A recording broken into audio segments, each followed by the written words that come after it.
नमस्कार दोस्तों, स्वागत है आपका अपने इस यूट्यूब चैनल संविधान दर्शन पे। तो आज हम इस वीडियो पे चर्चा करेंगे एमए के एंट्रांस की, जो कि राजनीतिक विज्ञान का है।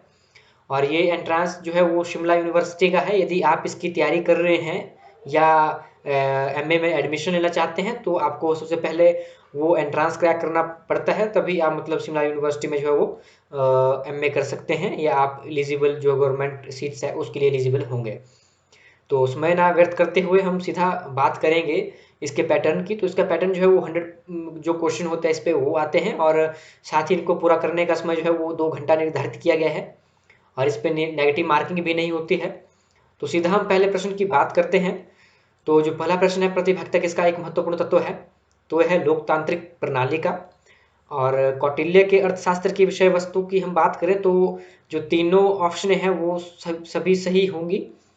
और तीसरा प्रश्न है, बहुसदस्यीय चुनाव क्षेत्र क्या है, इसका अर्थ क्या है? तो इसका डी आंसर जो है वो सही रहेगा।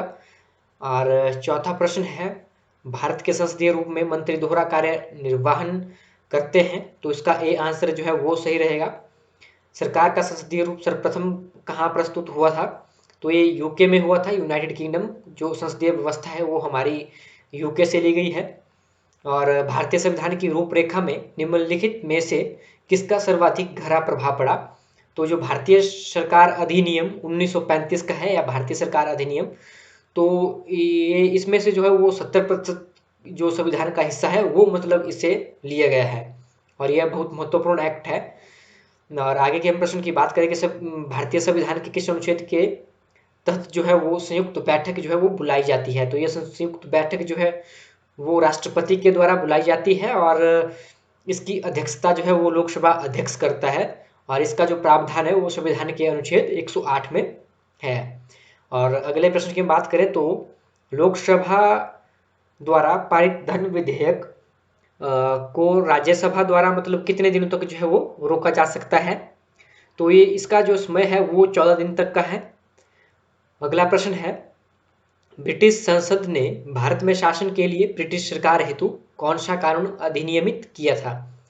तो इसमें थोड़ा डाउट है। ये भारत सरकार अधिनियम 1857 और 98 भी हो सकता, 1858 भी हो सकता है। इसमें ये व्यवस्था थी कि जो ब्रिटिश जो व्यवस्था थी 1773 से 1757 का, इसके बाद जो है वो क्राउन के अधीन शासन व्यवस्था चली गई थी। वो 58 मतलब कुछ संभावना है इस पे, तो इसका आप कंफर्म कर सकते हैं इंटरनेट वगैरह में। तो अगर आगे के प्रश्न की बात करें कि संविधान सभा में विषयनिष्ठ प्रस्ताव किसने प्रस्तुत किया था? वो किया था जवाहरलाल नेहरू ने। और अगला प्रश्न है, संविधान सभा द्वारा अपनाए गए संविधान के अंतिम रूप में कितने अनुच्छेद वो अनुसूचियां थी? तो जो संविधान जो जब बना था 26 नवंबर 1949 को तैयार हुआ था बनके, तो उस समय 395 अनुच्छेद थे और 8 जो है वो अनुसूचियां थी। आगे के प्रश्न की हम बात करें तो संविधान सभा की जो मसौदा समिति थी या प्रारूप समिति ड्राफ्ट कमेटी, उसके अध्यक्ष थे डॉक्टर भीमराव अंबेडकर। आगे का जो प्रश्न है, किस पार्टी ने कहा कि भारतीय संविधान सभा का पूर्णतः प्रतिनिधित्व चरित्र नहीं है? तो इस पे थोड़ा सा कन्फ्यूजन है, कांग्रेस भी हो सकती है, और नहीं नहीं, इसका 100% श्योरिटी है कि भारतीय कम्युनिस्ट पार्टी ही है इसका आंसर। और स्वतंत्रता पश्चात भारत के भावी संविधान को निर्धारित करने का निर्णय किसने दिया था? जो संविधान सभा ने इसका निर्णय दिया है, और यदि आप कन्फर्म भी कर सकते हैं इसका। किस अधिनियम ने भारत को स्वतंत्र राज्य का दर्जा दिया? तो भारतीय स्वतंत्रता अधिनियम 1947 है। और आगे के हम प्रश्न की बात करें तो भारत सरकार अधिनियम 1935 के तहत भारतीय संघ ने किस तरह की सूची पर कार्य किया था? ये सूची थी संघ सूची, संघीय सूची हम इसको कहते हैं। और भारतीय राष्ट्रीय कांग्रेस की जो स्थापना है वो 28 दिसंबर 1885 में होती है। और सार्क का स्थायी सचिवालय जो है वो काठमांडू है, जिसको south Asian of association regional corporation के नाम से जाना था। और इसकी जो पूर्णतः डेट है वो पूरी वो है 8 दिसंबर 1935 में इसका जो है वो गठन किया गया था, ये जो सार्क है इसका। आगे के हम प्रश्न की बात करें, प्रत्येक वर्ष जो है वो संयुक्त राष्ट्र संघ दिवस जो वो 24 अक्टूबर को मनाया जाता है। और अगले प्रश्न की हम बात करें, यूएनओ का प्रमुख न्यायिक अंग है आपका आईसीजे, अंतर्राष्ट्रीय न्यायालय। संयुक्त राष्ट्र को सशस्त्र बल प्रदान करने हेतु कौन बाध्य है? उपरोक्त सभी इसका उत्तर हो सकता है। सुरक्षा परिषद में वो 15 सदस्य होते हैं। और संयुक्त राष्ट्र के मूल सदस्य कितने राज्य मतलब इसका प्रतिनिधित्व करते हैं, कितने राज्य इसमें सम्मिलित? तो 51 जो है इसमें सम्मिलित जो राष्ट्र हैं वो सम्मिलित होते हैं। आगे के हम प्रश्न की बात करें तो भारतीय संविधान के किस प्रावधान को तुरंत प्रभाव से 26 नवंबर 1950 को लागू कर दिया गया था? इसमें थोड़ा कन्फ्यूजन है और इसमें संघीय व्यवस्था भी हो सकता है, नागरिकता भी हो सकता है, कुछ ऐसे से इसका आप कन्फर्म कर सकते हैं। आगे की हम बात करें, भारतीय संविधान की दार्शनिक अवधारणा किस पर आधारित है? वो है नेहरू रिपोर्ट 1928 में। और संप्रभु का बहुवादी सिद्धांत किसमें विश्वास करता है? तो इस पे संप्रभु शक्ति का केंद्रीकरण भी हो सकता है और असीमित प्रभुसत्ता शक्ति भी हो सकता है, ये आप इसका कन्फर्म कर सकते हैं। भारत में संपत्ति के अधिकार के बारे में निम्नलिखित में से कौन सा कथन सत्य है? तो इस पे हम बात करें तो जो संपत्ति का अधिकार था, इसको 44th जो अमेंडमेंट होता है 1978 में, इस पे इसको जो है वो मूल अधिकारों में से हटा के जो है इसको प्राकृतिक अधिकार जो है वो घोषित कर दिया गया था। आगे के हम प्रश्न की बात करें, निम्नलिखित में से कौन सा एक अर्धन्यायिक प्राधिकरण है? तो इसमें आंसर होगा राष्ट्रीय महिला आयोग। अगला प्रश्न है, अंतरराष्ट्रीय राजनीति में यथार्थवाद की पहचान के लिए निम्नलिखित में से कौन सा एक मूल तत्व नहीं है? तो आर्थिक परस्पर निर्भरता ये इसका सही आंसर होगा। तो जीरो हावर की हम बात करें तो जीरो हावर ऐसा होता है संसद में जब प्रश्नकाल तथा एजेंडे पर अगले विषय के बीच का जो समय होता है वो जीरो हावर्स कहलाता है। मतलब जो प्रश्नकाल का तुरंत बाद का जो समय होता है और जो अगली जो अगला जो कार्यवाही होती है इसके समय का जो अंतराल है बीच का वो शून्यकाल कहलाता है। लोकसभा अध्यक्ष के बारे में निम्नलिखित में से क्या सही नहीं है? तो यह है कि शून्यकाल को छोटा करने या निरस्त करने की शक्ति अध्यक्ष के पास होती है, ये भी सही आंसर है। अध्यक्ष विभिन्न समितियों के प्रमुखों को नामांकित करता है, भी सही है। अध्यक्ष प्रमाणित करता है कि कोई विधेयक धन विधेयक है या नहीं, ये भी सही है। अध्यक्ष को हटाने के प्रस्ताव पर चर्चा की अध्यक्षता उपाध्यक्ष करता है। तो इसका जो हम कहें तो सी इसका गलत होगा, क्योंकि जो शून्यकाल है वो विशेषकर निर्धारित होता है पहले से ही। तो इसको आप कंफर्म कर सकते हैं खुद से भी। रूसो के राजनीतिक दर्शन की व्यवस्था किस पर आधारित है?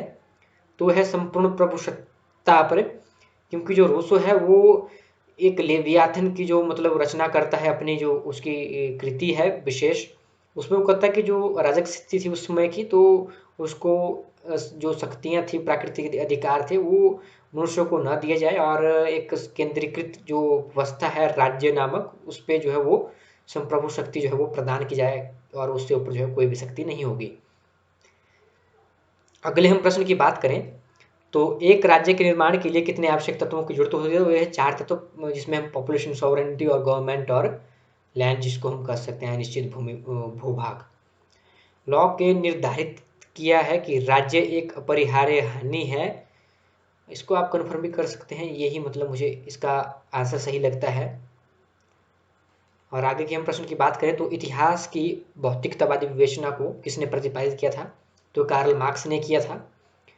और फ्रांसीसीवाद और फांसीवाद इसको हम कह सकते हैं, फासिज्म राजनीतिक सिद्धांत के तौर पे कहाँ शुरू हुआ था? तो इटली में हुआ था 1920 में। किस राजनीतिक सिद्धांत ने प्रतिपादित किया है कि राज्य अंततः विलुप्त हो जाएगा? तो यह साम्यवाद की जो विचारधारा है उसने मतलब प्रतिपादित किया था। हित समूह हमेशा प्रयास करते हैं, इसमें पहला भी ऑप्शन सही होगा और दूसरा भी सही होगा। अगले प्रश्न की बात करें, सार्वभौमिकता तथा स्वतंत्र राज्यों का स्वैच्छिक संघ कहलाता है, इस पे है कॉन्फेडरेशन, इसका सही आंसर होगा। अगले प्रश्न की बात करें, वे जो राज्य के अस्तित्व के विरुद्ध सक्रिय रहते हैं क्या कहलाते हैं? इसको अराजकतावादी हम कह सकते हैं, क्योंकि ये इसके विरोध करते हैं राज्य का। और अगला प्रश्न है, यूएसए की भूमि में सर्वोच्च कानून है संवैधानिक कानून। अगला प्रश्न है, भारतीय संसद है द्विसदनीय एक सदनीय, त्रिसदनीय, इनमें में से कोई नहीं। तो इसका जो आंसर है वो ए सही रहेगा कि जो भारतीय संसद है इसके दो सदन हैं, लोकसभा और राज्यसभा। अगले प्रश्न की हम बात करें, the People's Republic of China की स्थापना कब हुई थी? तो ये जो है 1949 में हुई थी, 10 अक्टूबर में। और अगले प्रश्न की हम बात करें, किसने कहा कि राजनीतिक विज्ञान राज्य से शुरू तथा राज्य पर समाप्त हो जाता है? तो ये कथन था प्रोफेसर गार्नर का। और अगले प्रश्न की हम बात करें, प्लेटो के दर्शन की प्रणाली को निम्नलिखित में से कौन सी पुस्तक प्रस्तुत करती है? द रिपब्लिक इनकी कृति है। और अगला प्रश्न है, जॉर्ज एच सबिन किस पुस्तक के लेखक हैं? तो जो 3 पुस्तकें हैं इनमें से कोई भी पुस्तक जो है जॉर्ज एच सबिन ने नहीं लिखी है। अगली हम बात करें, जन इच्छा किसकी राजनीतिक धारणा है?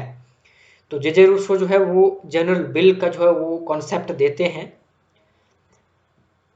और अगले प्रश्न की हम ओर बढ़ते हैं। तो अगला प्रश्न है, 1965 के भारत व पाकिस्तान युद्ध के दौरान भारत के प्रधानमंत्री जो है वो लाल बहादुर शास्त्री थे। अगला प्रश्न है, इंग्लैंड में हाउस ऑफ कॉमन्स का स्पीकर किसके प्रति निष्ठावान होता है? तो हम इसको कह सकते हैं कि किसी भी दल का यह निष्ठावान नहीं होता है उसमें जब यह अध्यक्ष बनता है, स्पीकर बनता है। और इस पर थोड़ा कन्फ्यूजन है, इसको आप कन्फर्म कर सकते हैं।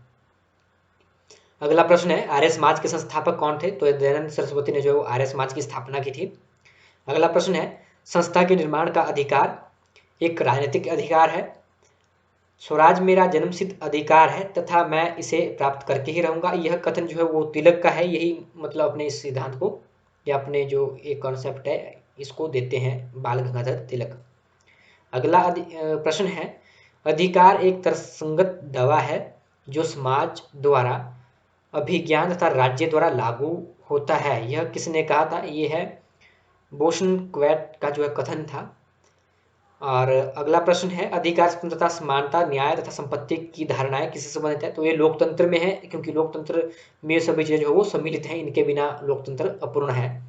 अगले प्रश्न की हम बात करें, किसने कहा कि ईश्वर जिसने हमें जीवन दिया है उसने हमें उसी समय स्वतंत्रता भी प्रदान की थी? तो ये कथन जो है वो थॉमस जेफरसन का था।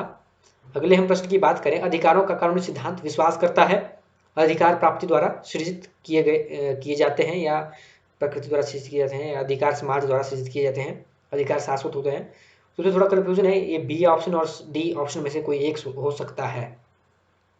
हिमाचल प्रदेश में राज्य परिषद या राज्यसभा में कितनी सदस्य जो है वो चुने जाते हैं? तो इसमें 3 सदस्य जो है वो राज्यसभा चुने जाते हैं और लोकसभा के सदस्य जो है वो 4 जो है वो चुने जाते हैं। अगले प्रश्न की बात करें, निम्नलिखित घटनाओं को सही क्रम में सबसे पहले से नवीनतम के क्रम में जो है वो व्यवस्थित कीजिए। तो पहला जो इसकी ए ऑप्शन है वो सही रहेगी। अगले प्रश्न की हम बात करें, पुस्तक स्टेट्स अगेंस्ट डेमोक्रेसी किसने लिखी? तो है रजनी कोठारी द्वारा ये लिखित जो है रचना थी। अगले प्रश्न की हम बात करें, किसने कहा कि राजनीतिक मुख्य रूप से इसमें संबद्ध है कि कौन क्या कब कैसे प्राप्त है? तो इसमें से ए और सी में से कोई भी ऑप्शन होगी, आप देख सकते हैं इसको। यूएसए में न्यायिक समीक्षा का सिद्धांत जो है वो न्यायिक निर्णयों द्वारा उत्पन्न होता है। इसमें भी मुझे थोड़ा डाउट है, तो इसको भी आप खुद से जो है वो देख सकते हैं। वाक्यांश कानून का शासन में कानून शब्द संदर्भित करता है सामान्य कानून।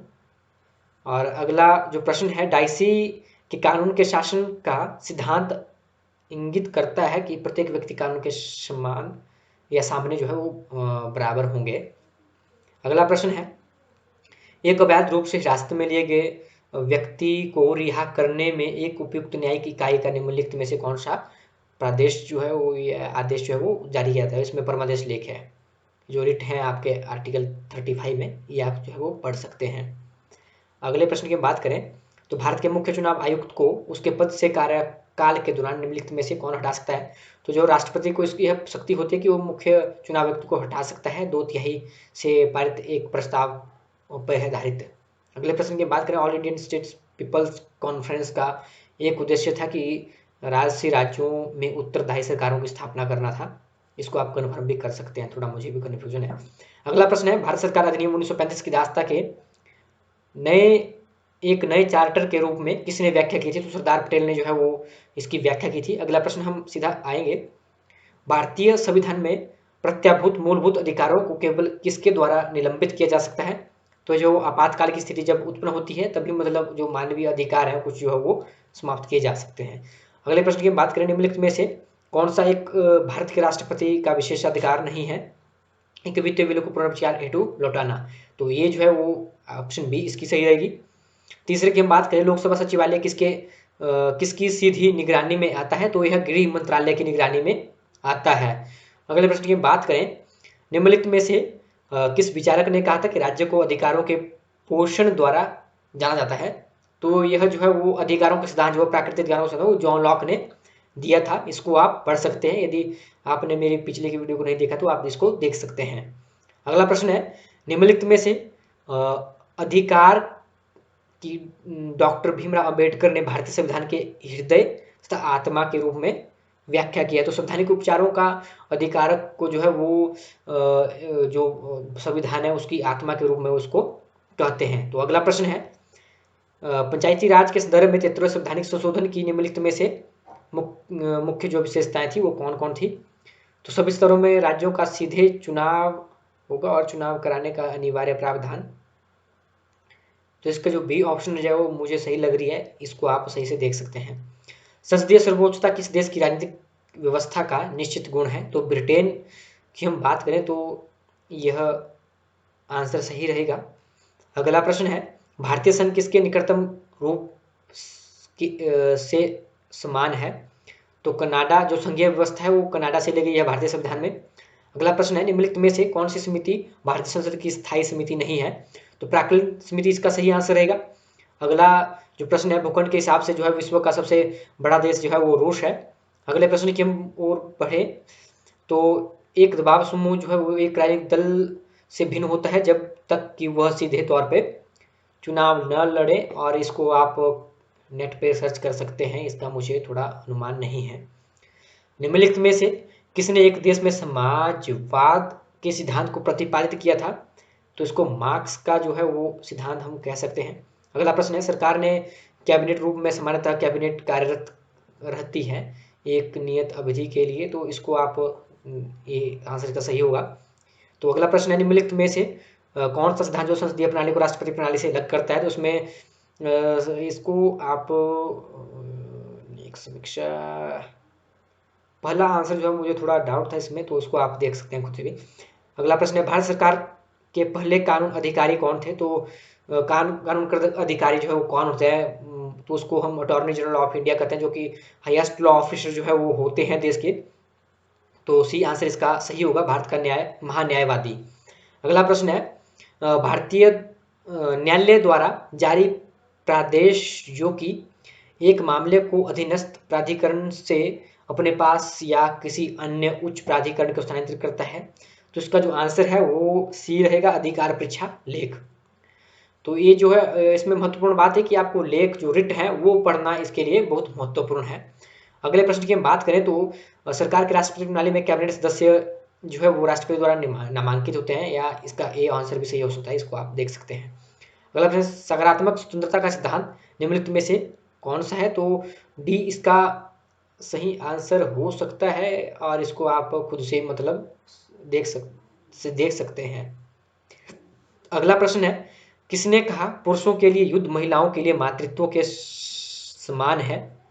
तो इसको जो है मुसोलिनी ने ये कहा था, ये कॉन्सेप्ट। तो अगला प्रश्न हम देखें, हम एक संविधान के अंतर्गत हैं, परंतु संविधान वह है जैसे कि उसे न्यायाधीश कहते हैं, वैसे के अतिरिक्त निम्नलिखित में से किस अन्य देश का यह लागू किस देश पे जो है वो यह सेम स्थिति जो है वो लागू होती है? तो भारत इसका सही आंसर होगा। निम्नलिखित अपराधियों को दंडित करने निम्नलिखित में से कौन सा कथन न्यायिक समीक्षा को सही रूप में परिभाषित करता है? तो ए आंसर इसका सही होगा, या डी आंसर का सही होगा। अगले प्रश्न की हम बात करें तो भारतीय सर्वोच्च न्यायालय द्वारा अनुच्छेद 368 के तहत मूल अधिकारों में संशोधन नहीं किया जा सकने का सिद्धांत किस मामले में स्थापित किया गया था? तो इसका जो उत्तर है वो केशवानंद भारती का हो सकता है, या सी और डी में से कोई भी हो सकता है। इसको आप कंफर्म कर सकते हैं क्योंकि इसमें न्यायालय में इसमें जो मूल इसके शब्द हैं, एकता, अखंडता, समाजवादी पंथ, निरपेक्ष, लोकतंत्र, इन जो है शब्दों को कोई हटाया ना जाए, इसके अलावा इसमें सुधार किया जा सकता है, तो इसको आप दे सकते हैं। अगला प्रश्न है, राज्य शब्द का आधुनिक संदर्भ में अर्थ है। इसमें बी आंसर सही हो सकता है, परिवार तथा गाँव का समूह। और अगला जो प्रश्न है वो हॉब्स, लॉक तथा रूसो, ये तीनों जो है वो सामाजिक समझौते का सिद्धांत देते हैं, तो ए आंसर इसका सही होगा।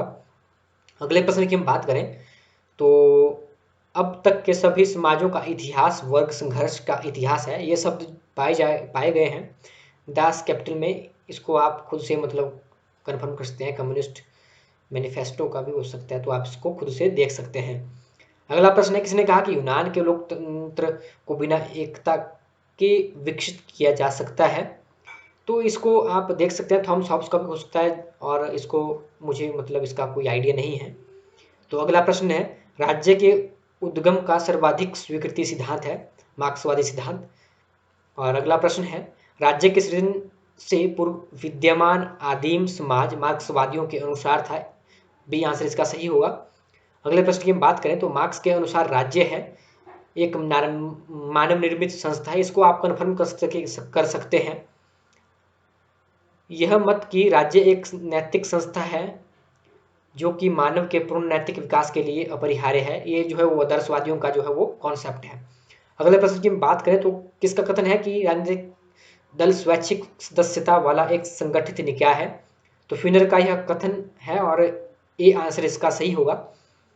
अगला प्रश्न है, राज्य के बारे में निम्नलिखित में से किस एक के अलावा सब कुछ कहा जा सकता है? तो इसका सी आंसर जो है वो सही होगा।